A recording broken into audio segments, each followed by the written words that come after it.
Si t'as cliqué sur cette vidéo, c'est que t'as passé une séance de merde. J'étais partie courir, c'était une séance d'intensité, cette séance-là, donc je me suis dit que je pourrais la faire. Pour te remettre un peu dans le contexte, là j'ai du décalage horaire, j'ai de la fatigue de voyage, j'ai de la fatigue de maladie, j'ai une sorte de rhume, je tousse, je me mouche. Et j'ai cru qu'aller faire une séance où j'allais courir, ça allait passer, et en fait c'est pas du tout passé. Dès l'échauffement, j'étais à 180 BPM, donc c'était un peu trop quoi. Et je voyais bien que niveau ressenti, j'étais fatiguée avant de commencer, j'avais la flemme de faire cette séance. Juste mon corps il était pas du tout avec moi sur cette séance-là. Et j'ai fait mon échauffement. Bon, comme je t'ai dit, mon cœur était beaucoup trop, et dès que j'ai commencé à courir un peu plus vite, c'était une séance où normalement j'allais pousser jusqu'à du 90-95% d'effort. Et c'est pas du tout passé. Dès le deuxième intervalle, je me suis arrêtée pour reprendre mon souffle, et puis j'étais juste morte ensuite. Donc je me suis dit on va arrêter la casse, et je vais aller me reposer. Tout ça pour dire, les mauvaises séances ça arrive. Je sentais bien que mon corps il était fébrile quoi. J'ai fait une séance il y a 2 jours où j'ai fait des squats. C'était ma première séance où je reprenais après le voyage, donc je me suis dit je vais y aller tranquille. J'ai mis 10 kilos de moins qu'il y a 2 semaines. J'ai coupé les reps en deux, donc j'ai fait 2 fois moins, et ça m'a quand même laissé des courbatures de dingue que j'ai toujours 2 jours après. Donc tout ça en fait c'était des signes déjà qui me montraient que mon corps il était pas récupéré du tout. Clairement j'ai voulu faire ma séance parce que voilà, j'avais des séances à faire dans la semaine de course à pied, j'en avais 2. On arrive en fin de semaine, donc on est samedi, et j'avais encore fait aucune des séances, donc je me suis dit là il va vraiment falloir que je fasse une séance. Mais c'était pas parce que je me sentais vraiment bien, c'était plus parce que voilà, c'était écrit dans le programme et que je voulais vraiment le faire. Mais du coup c'était pas une bonne idée, parce qu'en fait j'ai d'un côté cette déception d'avoir commencé la séance et de pas avoir pu la finir. J'ai dû l'arrêter très très tôt, genre au bout du deuxième intervalle sur 10. D'un autre côté, ça sert vraiment à rien de faire des séances où tu es fatigué, où tu le sens en fait que ton corps il t'envoie tous ces signaux. Donc là, ce qui est beaucoup plus intelligent de faire, c'est de se concentrer sur la récup. Et ça passe par dormir comme il faut. Ça, je sais que moi, je sais pas encore ça. Manger comme il faut.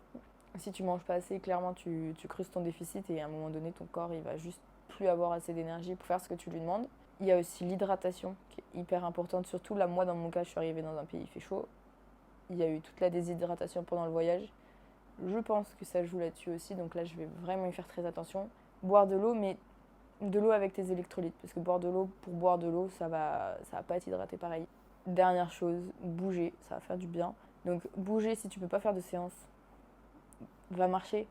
Tu peux faire un peu de mobilité, juste histoire de bouger ton corps, étirer. Donc si t'as raté ta séance comme moi je l'ai fait aujourd'hui, tu peux te poser plusieurs questions. Si c'est juste une séance comme ça et que ça fait longtemps que t'as pas entre guillemets raté de séance comme tu viens de le faire, si tu loupes tes séances et que t'as des raisons valables comme t'es vraiment très fatigué pour X ou Y raison, t'es malade, ou juste tu te sens vraiment pas bien, juste du temps, donne le temps à ton corps de récupérer. Tu peux faire là tout ce dont je t'ai parlé à côté pour vraiment aider ton corps à récupérer, mais ça va passer, c'est qu'une question de temps.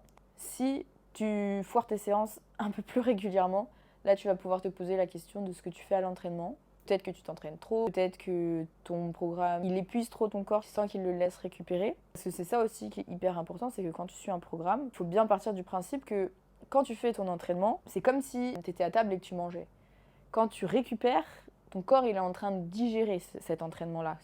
Donc si tu as trop d'entraînement et donc que tu manges trop régulièrement mais que tu laisses pas le temps à ton corps de pouvoir digérer et assimiler ces entraînements, tu vas pas en tirer les bénéfices. Donc si tu loupes un peu trop souvent tes entraînements, enfin que tu les loupes en mode tu les foires, c'est sûrement que tu laisses pas assez de temps à ton corps pour récupérer. Donc ça, quand on kiffe le sport qu'on fait, ça peut être une erreur qui est très commune, de vouloir un peu trop s'entraîner. C'est ces périodes-là où de toute façon tu as foiré ton entraînement, ou alors tu n'as pas pu le faire parce que X ou Y raison, où tu peux te poser un peu plus et avoir un petit peu... tu peux te poser un peu et avoir un peu plus de recul sur ce que tu fais et décortiquer objectivement ce qui s'est passé toutes ces dernières semaines, comment tu t'es senti sur tes entraînements ou quoi. Et peut-être qu'en fait, voilà, c'est encore il l'a fait pour une bonne raison, et c'est à toi en fait d'aller trouver pourquoi. Parce qu'en réalité, ces séances-là, elles sortent pas de nulle part. Si tu es vraiment attentive aux signaux que t'envoie ton corps, tu vas ressentir tout ce qui t'envoie comme signaux. Là, par exemple, moi, comme je te disais, genre, j'avais des courbatures de dingue sur des squats. Mes séances, je me sentais juste pas pareil. Je me sentais fatiguée, et même pas forcément fatiguée physiquement parce que j'avais bien dormi les nuits précédentes. Juste, je sais pas, une fatigue où j'arrivais pas à activer mon système nerveux comme je le voulais. Vraiment, juste, j'avais l'impression d'être à plat. Et ensuite, comme je te disais dans l'échauffement, j'étais à 180 BPM alors que c'était juste un échauffement. Ça, voilà, tout ça, c'est des signes qui te montrent que tu vas pas forcément pouvoir aller plus loin sur les séances que tu t'es mises. Ce serait peut-être une bonne idée de switcher et de se dire que bon, bah, je remplace cet entraînement par du repos. En conclusion, c'est vraiment pas grave si tu as foiré un entraînement. Mais alors, c'est vraiment, vraiment pas grave. Moi, ce qui m'aide dans ces cas-là, c'est de dézoomer. Quand tu te prends la tête parce que tu n'as pas réussi à faire une de tes séances, c'est très sûrement parce que tu es vraiment trop focus sur là, l'instant, ce qui se passe dans ta petite vie, là, vraiment auto-centré. Si tu dézoomes un peu, tu vas te rendre compte que ça a vraiment, mais alors, aucune importance. Genre vraiment, tu peux dézoomer à l'échelle que tu veux, déjà dézoom à l'échelle de la planète. Comme si tu voyais la planète Terre, tu ne te vois plus ton entraînement, tu dézoomes encore, tu vois ta galaxie, l'univers, et bon bah là, tes problèmes ils sont partis dans le cosmos. Hein. Donc, 1, c'est vraiment pas grave. 2, ça peut te permettre de remettre en question ce que tu fais comme entraînement ces temps-ci. Peut-être que tu t'en demandes trop, comparé à ta capacité de récupération. Et 3, rappelle-toi toujours que tu veux travailler avec ton corps et pas contre lui. Crois-moi, le seul moyen d'atteindre tes objectifs, c'est de travailler avec ton corps, parce que vous faites qu'une seule et même équipe. Et si tu ne travailles pas avec lui mais contre lui, c'est un très bon moyen d'aller droit dans le mur. Donc apprends à interpréter ses signaux, apprends à travailler avec lui et apprends à être un petit peu plus indulgente parfois. Parce que là, par exemple, dans mon cas, je reprends mon cas là où j'étais malade, ton corps, il est déjà en train de combattre quelque chose à l'intérieur de toi, tu n'en as pas forcément conscience, mais par exemple, tu peux le ressentir, tu peux sentir que tu ne te sens pas pareil. Tu peux sentir que par exemple ton cœur il bat plus vite. Tu peux sentir que tu as chaud ou froid. Mais ça, c'est tout ça, c'est des signes extérieurs qui veulent pas dire grand chose, mais qui te montrent que ton corps il est déjà en train de se battre, de faire tout ce qu'il a à faire. Et toi, si tu veux rajouter une séance par-dessus, tu vas juste lui donner encore plus de travail. Et tu vas mettre plus de temps à récupérer. Travaille avec lui.